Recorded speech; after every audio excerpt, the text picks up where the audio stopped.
So, hi everyone. Myself, Dr. S. Muhammad Akram Ali, PharmD, Assistant Professor, Chenmo College of Pharmacy in Department of Pharmacy Practice. So today we're gonna see the title on myocardial infarction. So today we're gonna briefly discuss about what is myocardial infarction and what are the etiological causes for myocardial infarction. Then its signs and symptoms.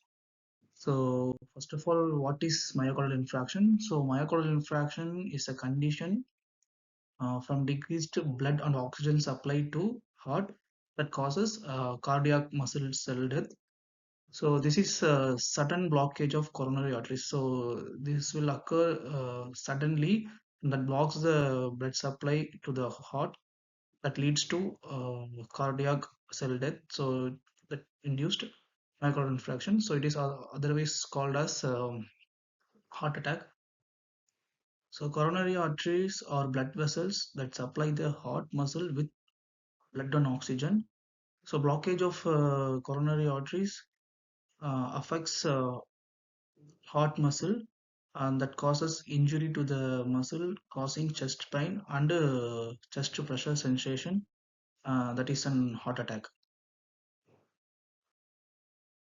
If the blood flow is not restored to the heart muscle within 20 to 40 minutes, irreversible cell death of the cardiac muscle will be occurred. So there are two type of cell injuries. One was a reversible cell injury and another one was irreversible cell injury. So reversible cell injury means the cell which can repair by its own. It called as an. I mean, once the cell get injured, then it can able to repair by itself. It's called as an reversible cell injury. But vice versa, irreversible cell injury means once the cell get damaged, it cannot able to repair or rebuild. So finally, the cell will death. So it called as an irreversible cell injury. So here, the if the muscle cells does not have a blood supply, it surely leads to an irreversible, finally cardiac cell death. That is called as an heart attack. Muscle continues to die for 6 to 8, at which time the heart attack usually is complete. Then the heart muscle is eventually replaced by scar tissues. So now we get into the definition. So definition of myocardial infarction is defined as the reduced blood flow of coronary arteries due to atherosclerosis and occlusion of an artery by an embolism or thrombus formation.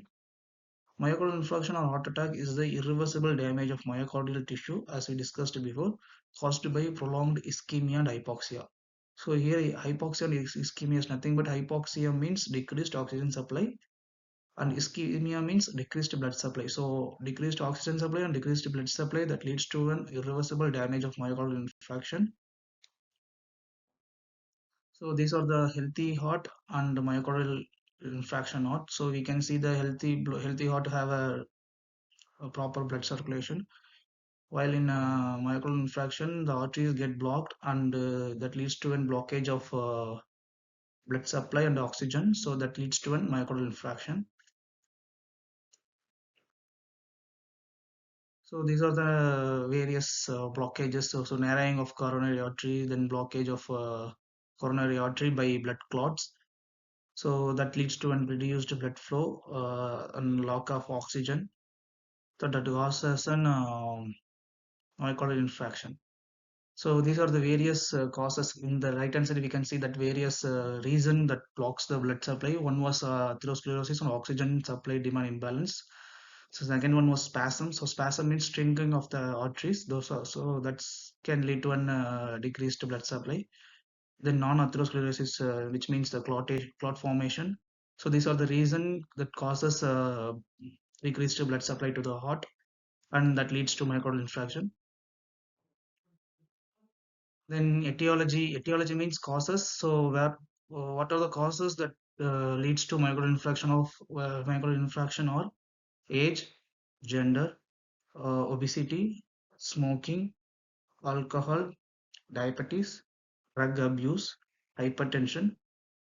Uh, these are the etiological factor that causes myocardial infarction. Then common cause of myocardial infarction is atherosclerosis. Atherosclerosis means formation of plaques. Plaques is nothing but fat. So accumulation of fat in the arteries may also causes myocardial infarction. So which can lead to the complete or partial blockage of blood flow to the heart muscles. Other causes includes blood clots, coronary artery spasm, and arterial dissection. So these are the major causes that cause myocardial infarction. Then clinical manifestation.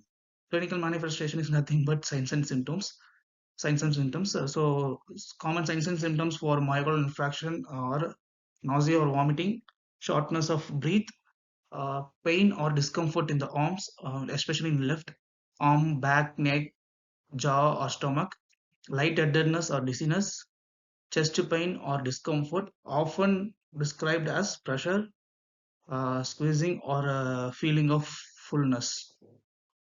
So these are the clinical manifestation, that is signs and symptoms for myocardial infarction. Then risk factors. So these are all the risk factors for myocardial infarction. So risk factor is nothing but factor that can induce or stimulate the disease.